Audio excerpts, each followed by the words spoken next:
Hi, I'm Jim Jackson.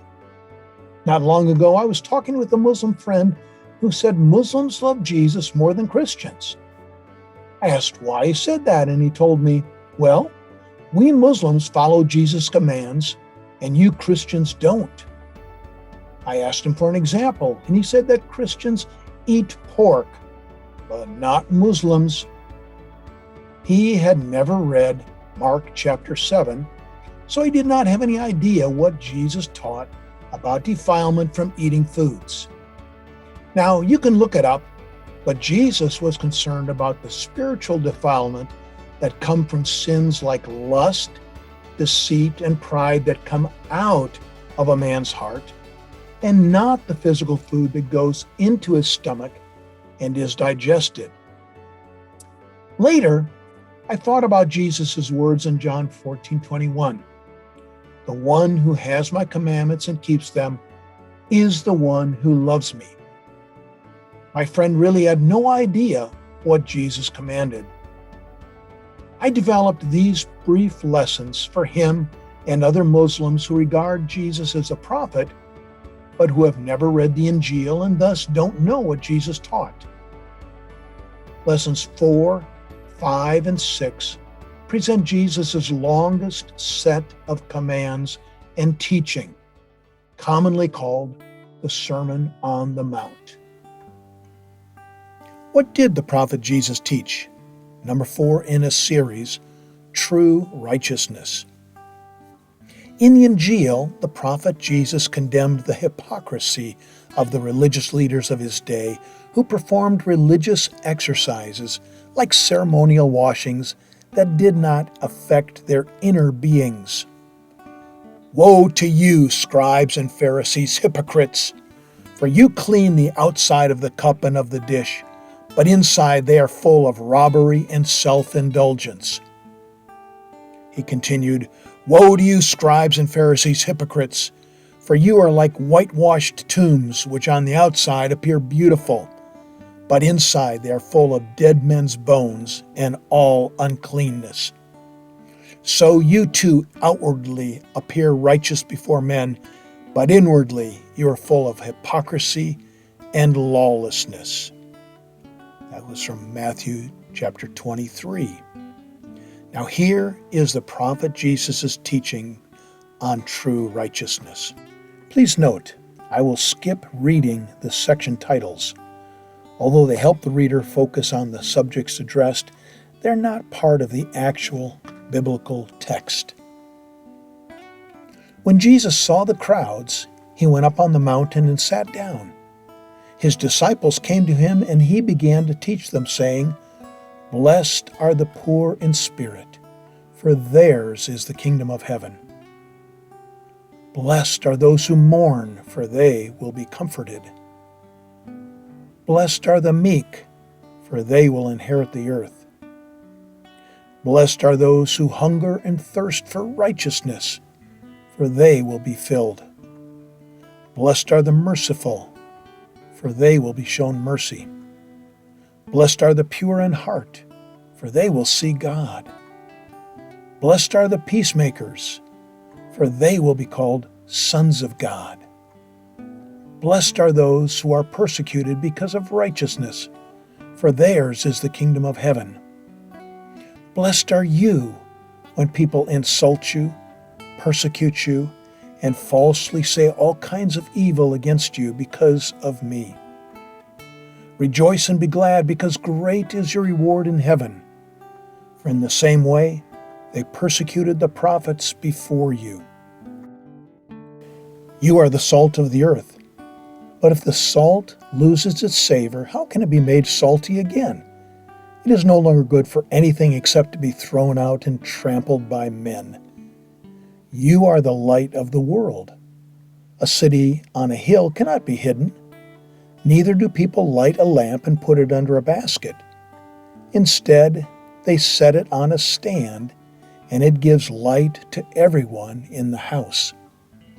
In the same way, let your light shine before men, that they may see your good deeds and glorify your Father in heaven. Do not think that I've come to abolish the law or the prophets. I've not come to abolish them, but to fulfill them. For I tell you truly, until heaven and earth pass away, not a single jot, not a stroke of a pen will disappear from the law until everything is accomplished. So then, whoever breaks one of the least of these commandments and teaches others to do likewise will be called least in the kingdom of heaven. But whoever practices and teaches them will be called great in the kingdom of heaven. For I tell you that unless your righteousness exceeds that of the scribes and the Pharisees, you will never enter the kingdom of heaven. You've heard that it was said to the ancients, "Do not murder, and anyone who murders will be subject to judgment." But I tell you that anyone who is angry with his brother will be subject to judgment. Again, anyone who says to his brother, "You good-for-nothing," will be subject to the Sanhedrin. But anyone who says, "You fool," will be subject to the hell of fire.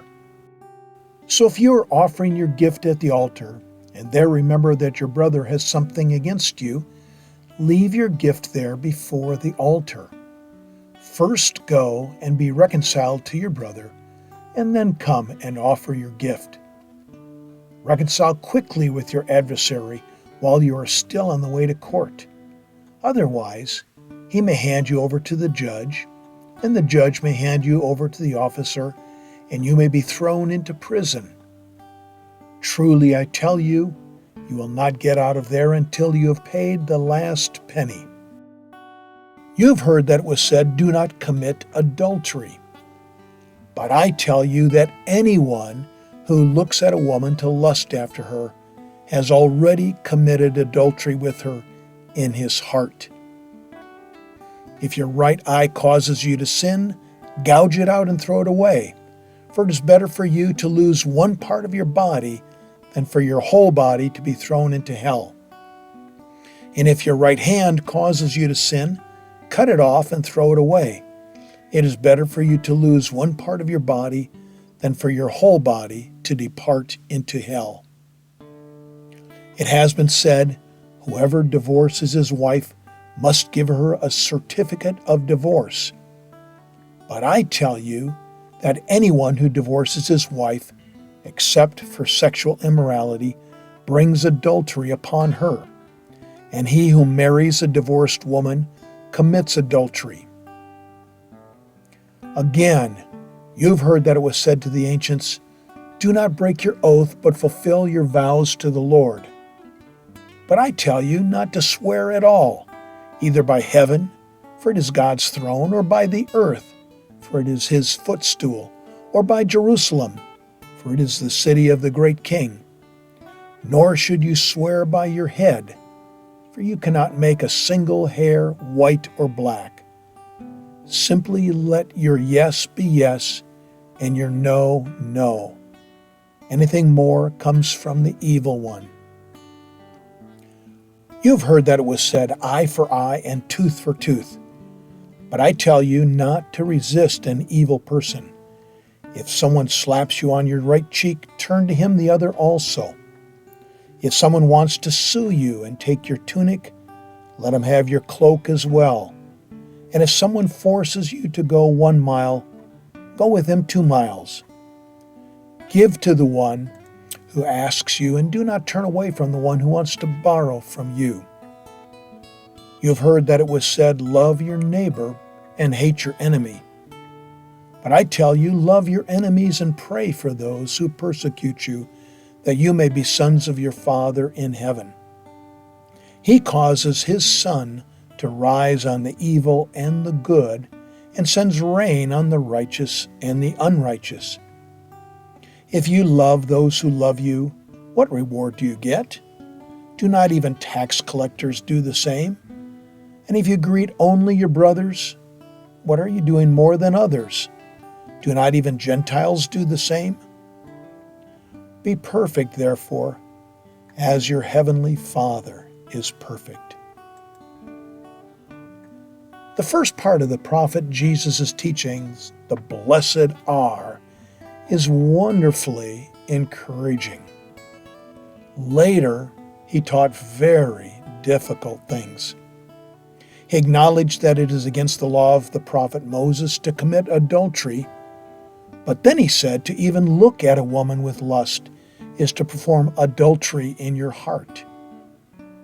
The prophet Jesus said it was against the law of Moses to commit murder, but then he said the same heart motive expressed in murder is expressed by becoming angry at someone or by calling him an insulting name.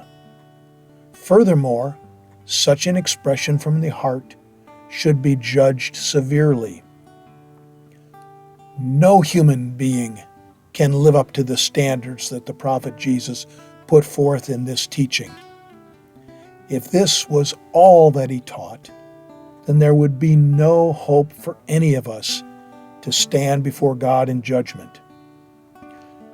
We will continue to study what the prophet Jesus said about sin and forgiveness in coming lessons, especially number 11.